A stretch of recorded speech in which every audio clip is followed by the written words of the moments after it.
সন্ধ্যা, মিষ্টি আলাপে সকলকে স্বাগত। ক্যাপশন দেখে তো তোমরা বুঝেই গেছো।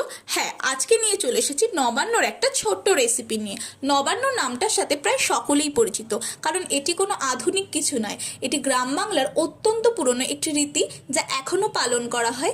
অঘ্রাণ মাসের শুরুতে যখন নতুন ধান কাটা হয়, সেই নতুন অন্ন দিয়েই এই উৎসব পালন করা হয়। এই অন্ন দিয়ে শুধুমাত্র নবান্ন নয়, বিভিন্ন রকম পিঠে, পায়েস, মিষ্টি দিয়ে তারা এই উৎসব পালন করে। ছোটবেলায় যখন আমাদের বাড়িতে নবান্ন তৈরি হতো, তখন স্কুল থেকে বাড়ি এসেই স্কুলের ব্যাগটা রেখেই বাটি হাতে বসে পড়তাম নবান্ন খেতে। আমরা সমস্ত ভাই বোনেরা খুব মজা করে এই দিনটি পালন করতাম।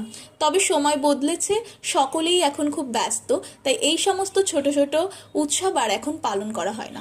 তবে আজ যখন নবান্ন নামটা উচ্চারিত হলো, তখন মা বলল, ঠিক আছে চল নবান্নটা বানিয়েই ফেলি। তাই মা ঝটপট আতপ চালটা ভিজিয়ে দিল, আর বাবা বাজার থেকে নারকেল নিয়ে এসে সেটাকে পরিষ্কার করে দিল।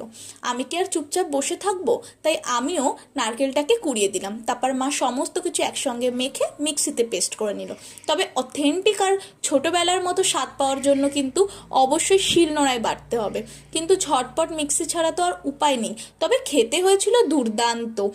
জানি অনেকের বাড়িতেই এই নবান্ন উৎসবটা অলরেডি সেলিব্রেট হয়ে গেছে। কার কার বাড়িতে কিভাবে এটা পালন করা হলো অবশ্যই আমাকে কমেন্ট করে জানিও, আর আমার এই রেসিপিটা কেমন লাগলো অবশ্যই জানিও। বাই।